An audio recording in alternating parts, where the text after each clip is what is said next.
So today, Brandi is performing a live edit on my upcoming novel. And by upcoming, I mean 2026.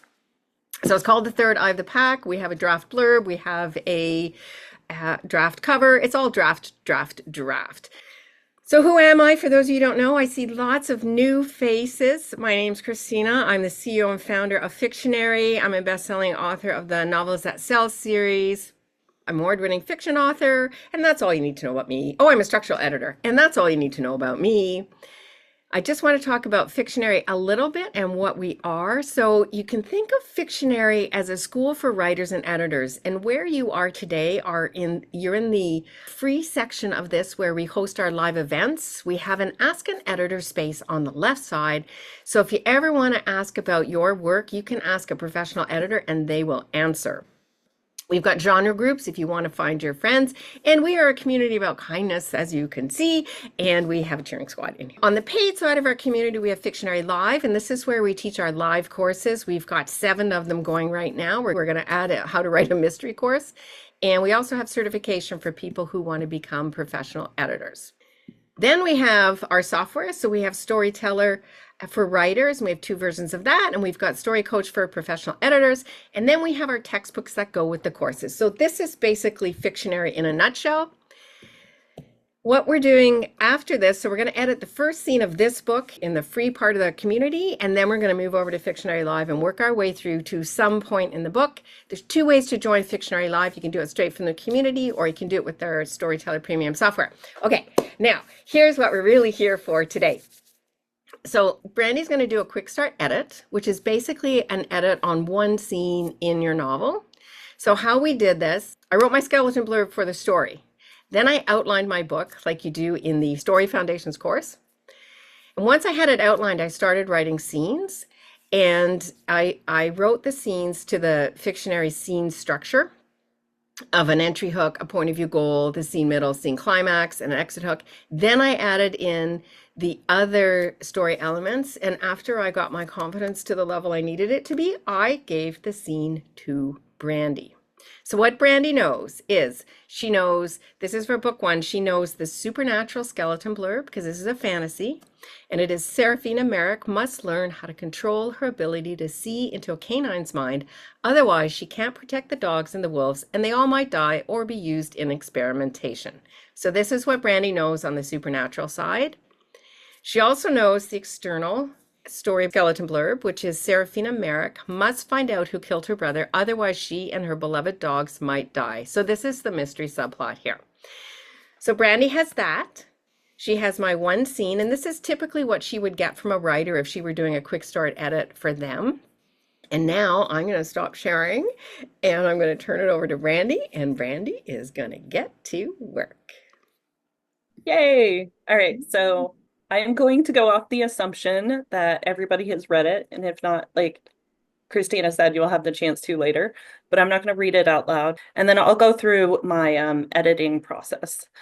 So the first thing that I do, obviously, is I go in and I import it, and then I'll go over and I put in the skeleton blurb, right? So I have her story blurb down here, and I put in the skeleton blurb. Seraphina must protect self and dogs, otherwise a shadowy organization will control them. So that's what I have in the skeleton blurb, and that's what I'm going to base this edit off of. The first thing I would do is I would do a first read through, okay? Because you can only, especially with a mystery, as in this case, you can only read it for the first time once, right? And so all of your initial thoughts and any clues or things that stick out to you, you only get a first time read on that. And then after that, you've already read it, so you know things. So I do my first time read through. One of the things that stuck out to me when I was first reading this was that it's really well anchored in time compared to 2 very important events.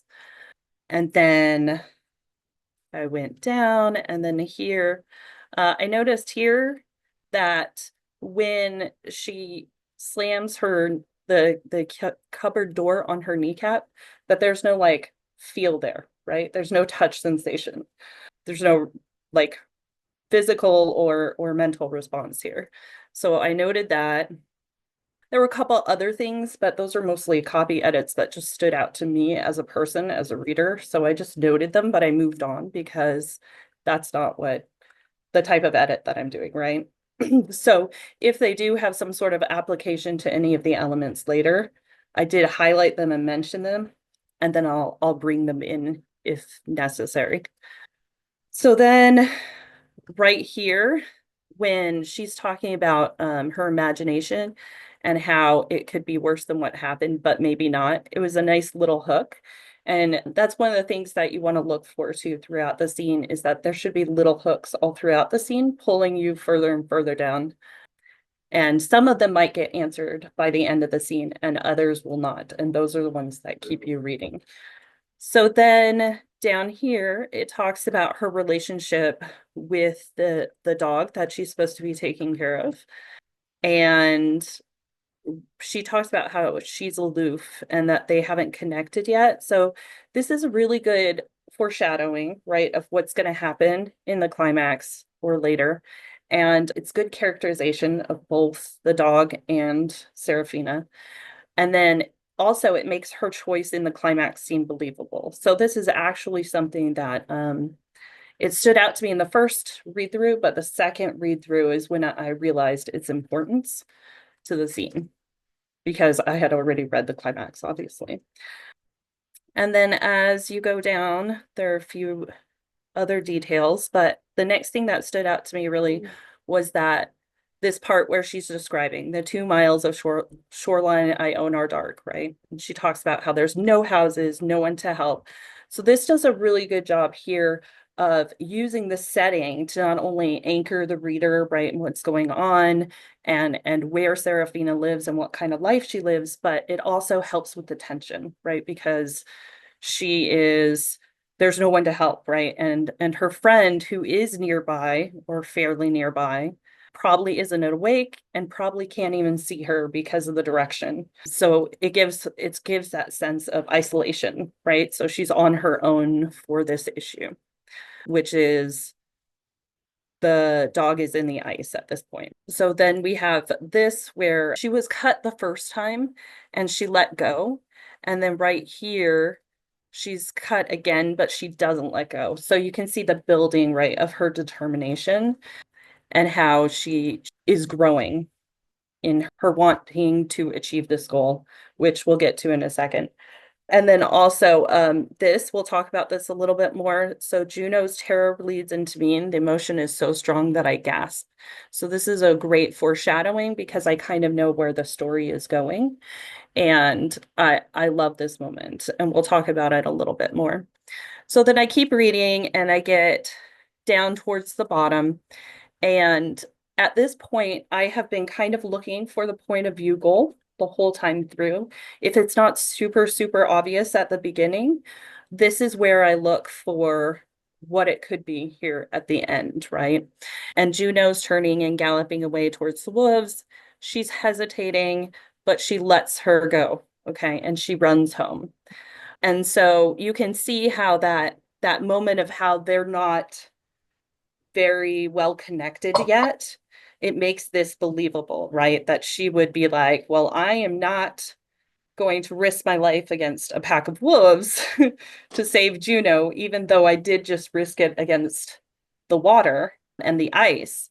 I'm not going to do that against a pack of wolves. I'm just going to go home and be safe. Like, I did what I thought I could do, and now I'm out. That moment makes this a lot more believable here.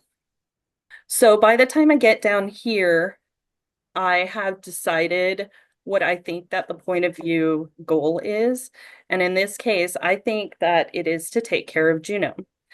There's a slight issue with this though, because it wasn't completely clear to me in the first reading. Then the next thing that I do, and part of this we just talked about, is I look at structure. Okay, the structure of the scene. So the point of view goal is one of the most important things when you're first reading a scene, because if the point of view goal is missing, then you're going to be missing a lot of other things. There's going to be issues with some of the other major structure of the scene, right? Like You might have issues with tension. You're definitely going to have issues with what if goal fails? Because if you don't know what the goal is, there can't be stakes for it. There's going to be issues with the middle and the hooks and things like that. So you want to make sure that you know what that point of view goal is. That's your number one thing there. So I decided after going through that, and then now that I know what the point of view goal is, I can go into the structure under the plot and look at the scene climax. So like I said, the scene climax often, if you don't know what the point of view goal is or it's not super clear, you'll see it in the scene climax. And here, Serafina chooses to run away home without Juno, leaving her with the wolves. So that obviously answers that. Is she taking care of the dog or not? Okay. And the same thing is for a whole story too. If you have a hard time trying to determine what your skeleton blurb is for your story, I often suggest going to your climax scene or what you think the climax is going to be, because that'll tell you what the purpose of your story is and who the protagonist is and what the stakes are. So now that I know what the point of view goal is and what the scene climax is, I'll look at the scene middle. So you're going to go scroll down to right here where the double arrows are. That's about the middle.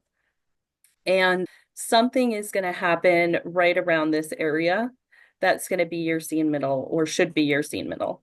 So in this case, she discovers that Juno is outside and that she has broken through the ice. Okay. And she sees her and she makes an unconscious decision, like, because she's not thinking, she just bolts outside to help her. Okay.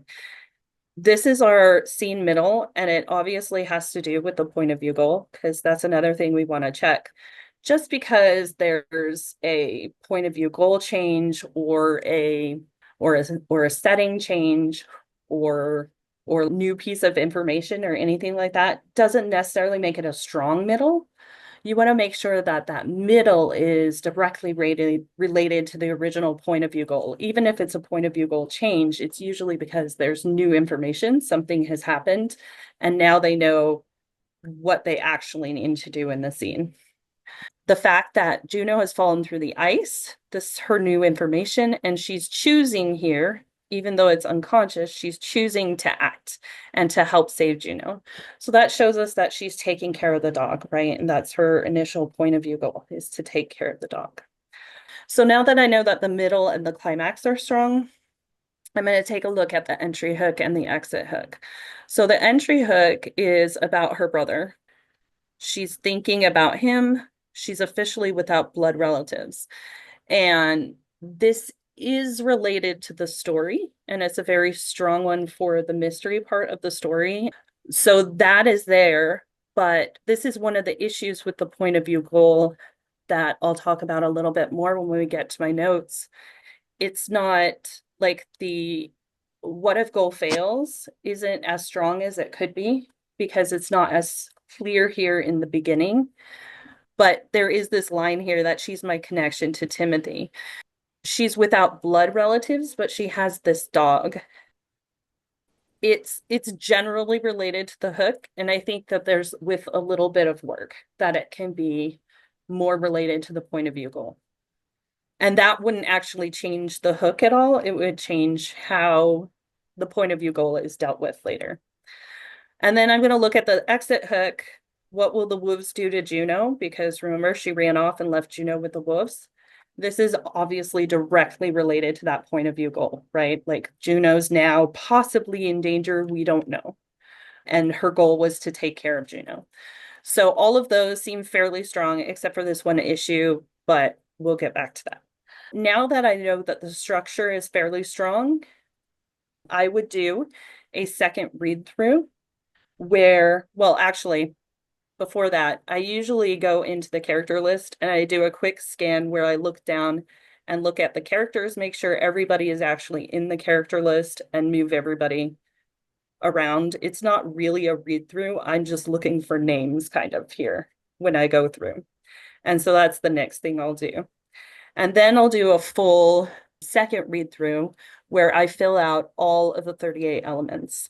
And here you'll see if I think there's somewhat of an issue, even though I was able to pick out the goal, I think there's an issue, so I put it in C notes. Okay, and you'll see that also down here with goals failed. All of this is filled out. All of the plot. It was very well anchored in point of view, time, and setting. And then purpose, opening image, there are some specific requirements for that. And also because this is a fantasy, it has other specific requirements. So we're going to take a look at those. So I fill out every single thing, even if that's none. So like here, when we flashback, there's none, but that's appropriate for the first scene, right? Like you don't want to take your reader out of the scene that you're already in when you're first introducing them to the story. I still fill that out. I fill out every single element, and some of them more than others. When it comes to the senses, especially if it's high on senses, I will start to fill out every single sense. When I get to a certain point, I may not continue to do that because it's obvious that the author has a good handle on it. I did think that the emotional impact was very, very strong because first she starts in her home, right, where her brother isn't there anymore and she's thinking about him like he's deceased. And his presence is strongly there though, right? Because they live there together.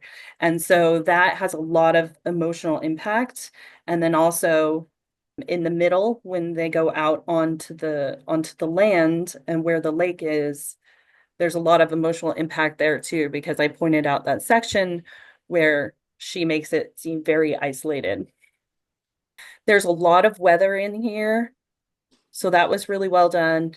And there's a lot of touch. There's a lot of her changing where she's located in the house, inside and outside.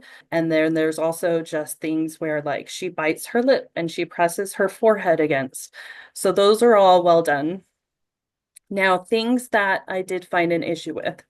So I do run Just Ask Fictionary just so I can see what the AI pulls out.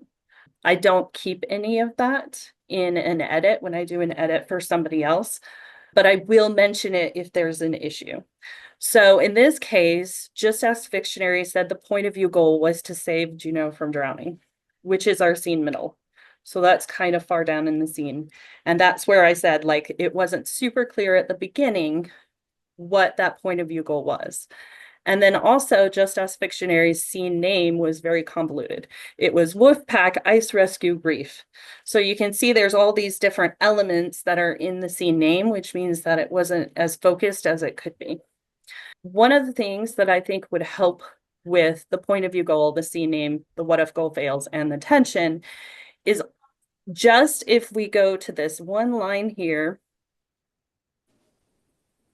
where she's my connection to Timothy, and I asked the author, right, to consider clarifying what the importance of taking care of Juno is and how that relates to the character themselves and what did they have to lose? Like what's going to happen if she doesn't take care of Juno?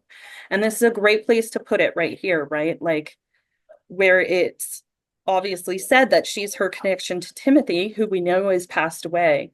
And so there's a big opportunity right here where the point of view goal and the stakes can be very clarified, and it will add a lot to the scene, and it should help with the scene name and the tension as well, because now the reader will be a little bit more invested when they know what the character has invested, if that makes sense. So this was the biggest issue here with this scene. And then the second thing I had an issue with was in the house, like there are lots of sites starting about the midway down and through to the end. The site is well done.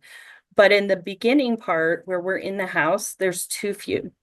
So we're told things like there's a coffee maker, that there's cupboards, that there's a grandmother clock, but they're not there to be visualized, right? There's no colors, there's no textures, there's no visual descriptions of them. And so because this is lacking, it makes it difficult for the reader to anchor themselves in the house and what's happening in the house. But this could be an authorial choice. It could be showing the current lack of color in Seraphina's world because of the grief that she's dealing with. It could be a specific choice that the author made. If it is, then that's fine. That's totally fine. But if it's not, then we need a few more adjectives, a few more descriptions of some things in order to help anchor the reader better. And then the second thing was that there were too many sounds. There is a huge storm going on outside. We hear thunder, we hear sleet like slamming against the windows, we hear, the windows vibrating, we hear all of this stuff. And then there's also the creaking and the slamming inside the house. And then there's also the wolves howling and the barking and the ticking of the clock. And there's just a lot going on, which can actually overwhelm the reader because now they don't know what's important. Also, some of the quieter sounds seem at odds with the loud sounds, right? If the storm is roaring so loudly, how is she able to hear the creak of the floorboards? How is she able to hear the ticking of the clock? So the author needs to choose which sounds are important, which are important to the scene, and which are important to the story in order to not only give the mood and the tone of what it is that they're trying to do, but also to focus the tension of the scene as well. And one of the places that I pointed out where this needed to happen particularly was, so here Juno's barking is cutting through the storm's roar, and we also know that there are wolves outside howling. In order to increase the tension, there might be a comparison, right, of where the wolves howling is compared to where the bark is. How far away are they? How close is the bark? And then that would increase the tension for the reader of like, oh, is Juno safe? Is she going to be okay before Seraphina can even get there? So the last thing I wanted to talk about was purpose. We only have a couple minutes, but I'll do my best. The opening image requirements of a fantasy are very particular, and they're listed in the new book that Christina released, How to Write a Fantasy. And this scene introduces the protagonist's journey to becoming a protector of canines. The point of view goal here of her trying to protect Juno is the first step to that overall story goal of protecting all the canines. And also she needs to use her powers to do it. She doesn't have those yet. We need to see that growth throughout the story, but this is a great first point of view goal, scene goal, to help us show that journey. So this is her first step. And then this scene has life and death stakes because her brother is already dead, right? So we know that there is danger. Juno may drown in the ice water here. Seraphina may drown in the ice water. She may freeze from the cold when she saves Juno before she can get back to the house. There's also the inherent danger of the wild wolves to both her and Juno. So all of those things show that there's life and death going on in this story. There's also what Seraphina cares about and loves, right? She loves and cares for the dog that her brother left behind. There's her friend who's mentioned in the scene who lives nearby. There's her home. She obviously cares about her home and the link it has to her family. And obviously she cares about her life, right? Surviving. And we can see that when she bolts and runs home to be safe. The opening chapter also has specific requirements, and this is part of the opening chapter. So it introduces Seraphina as the protagonist. It shows her internal flaws, what's important to her, what she's currently going through. The supernatural is hinted at in this opening image, but only for those who are expecting it, okay? And that's this line down here that I said we would talk about again. So Juno's terror bleeds into me. The emotion is so strong that I gasp. In a normal life and death situation, you would probably have these feelings. And so they're easily dismissed and considered understandable by the reader. But in fact, this is actually the first kind of moment of that supernatural that we know is going to happen with Seraphina's powers. And only because we know what the overall story goal of the book is. But it can be easily glossed over. And so it's awesome. I love it. The protagonist, Seraphina, is unaware of the supernatural in this scene. You can choose to either have them be unaware or aware. In this case, she's unaware. And again, she has a friend, she has a dog that her brother, they're left behind. And so these are showing kind of the stakes. If she doesn't achieve her story goal, these are some of the things that are going to be in danger. And this scene shows that the tone of this story is going to be somewhat dark. There's danger, there's life and death, there's also deep emotions of grief and some non-description of gore. So this is going to be a pretty dark and deep book. And then I would be unsure about mirroring because I don't have the rest of the manuscript. I don't have that last scene, so I don't know what mirroring could be going on yet. But once I get to that scene, then I'll know. So that is everything that I would do in a quick start edit. Christina, do you have any questions or closing That was remarks? absolutely fantastic. I can see clearly what work I have to do on this, and I'm really looking forward to it. And what's going to happen is I am going to update this scene, and when I send out to the replay to everybody, I'm going to attach the new version of the scene with it, so you can see what changes I made based on Brandi's edit. Brandi, I couldn't have asked for a better quick start edit. That was absolutely fantastic, and I'm super excited now to go away, and I've got some action items and my homework to update my scene. Thank you everybody for being here and sharing this Thank you. exciting moment with me and with Brandi. We super appreciate the large crowd and questions and the enthusiasm and all the nice comments and stuff. Alrighty, everybody have a great day.